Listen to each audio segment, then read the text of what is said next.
For the longest time, when I was famous on YouTube, quote unquote famous, I couldn't understand why some people would want to walk away from WWE. Why would you want to walk away from the dream if you had it all? If you told everybody this is what you wanted, and then one day that dream was just gone. For some people, that dream is just ripped out from under you. They kick you out, they say get out, they block your phone number, they never look back. Hell, they're still sitting there with your former tag team partner and he's in the main event. Some people think they can do more and bet on themselves.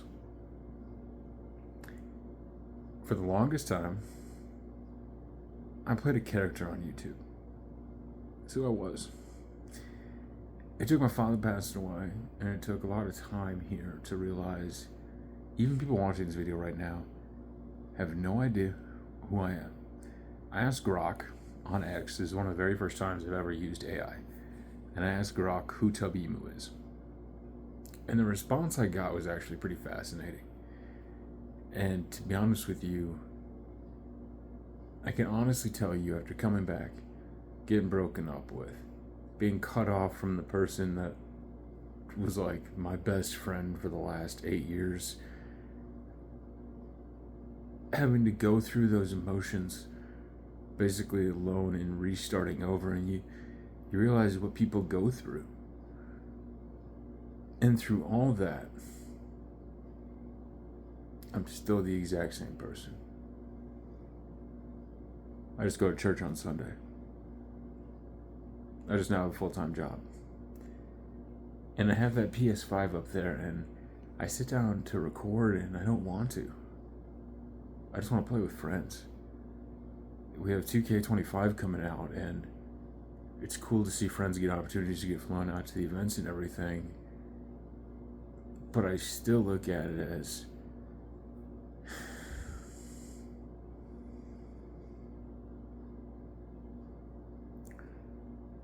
not that we're selling out. I'm more pissed off at myself that I don't think I truly sold out enough.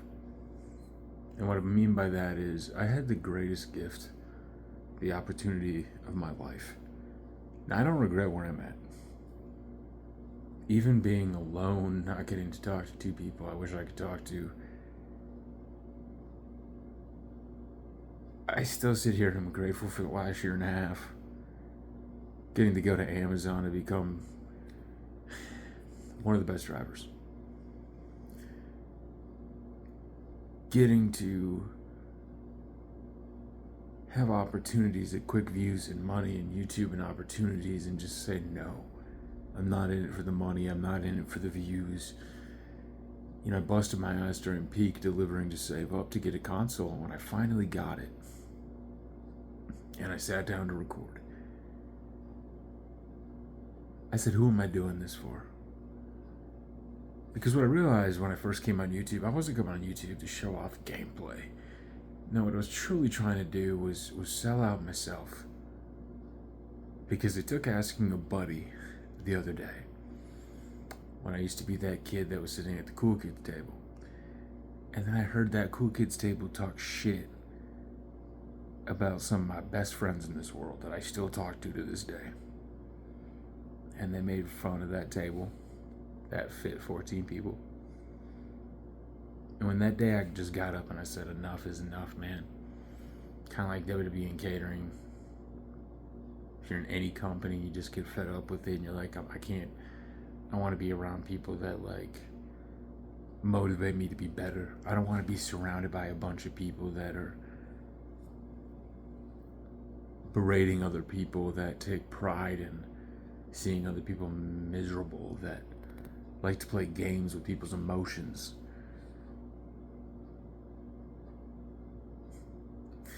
But it took a lot of realization to realize it wasn't really that much of a sacrifice, because I was posing being at that cool kid table in the first place my entire life. It took asking my best friend, going, should I have been at that table the entire time? Was I posing being at the other table? And he's like, yeah. you were posing the entire time.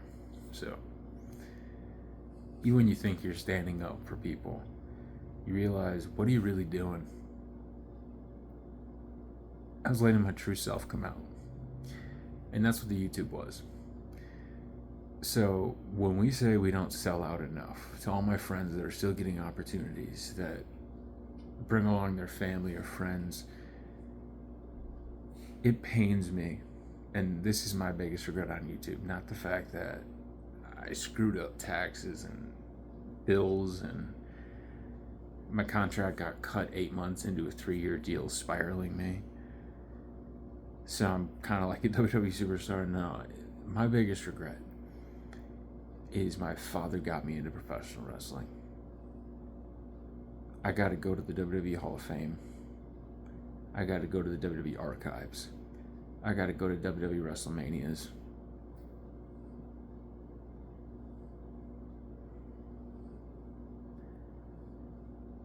And the only wrestling event I ever took my dad to was Heavy on Wrestling in Eau Claire.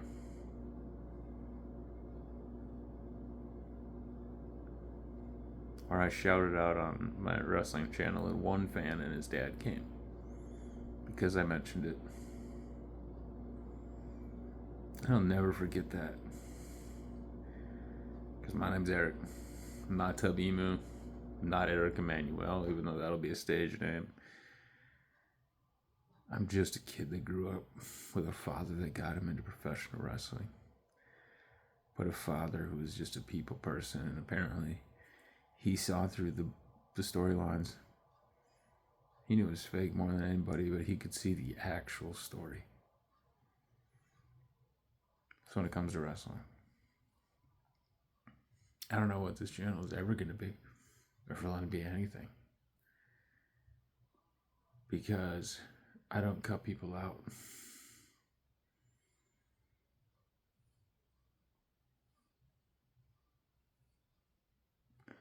But there comes a time when you outgrow some places. But you still sit back and just imagine how great it could have been.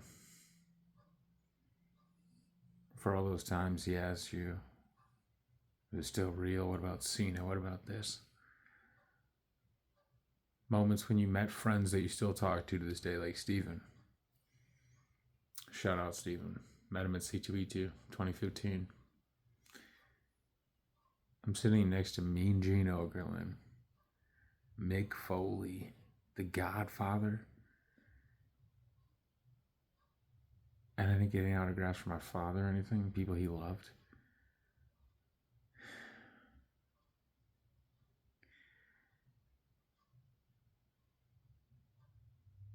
My biggest regret on YouTube is not selling out enough, because wrestling is my special interest. But I treated this truly like a business so much. I was around my favorite people in this world, the people that I put up on this pedestal. And I masked the one place it's just okay to be a fan.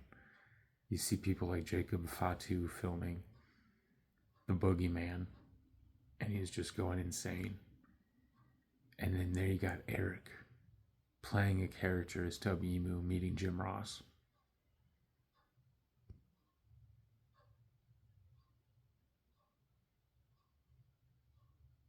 Eric who's in an elevator with the Usos. Eric who's getting to talk to Paul Heyman as he's making fun of Meshuggah. Eric who's got some of the biggest opportunities in this world, who realizes he was pretty autistic and neurodivergent because he left some parties early.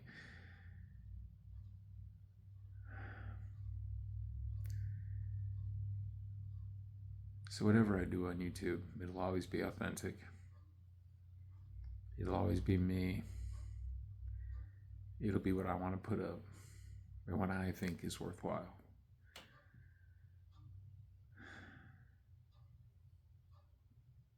Sometimes you gotta go all in, and I just haven't found that thing I'm willing to go all in yet for. 2K25 though, looks really sweet.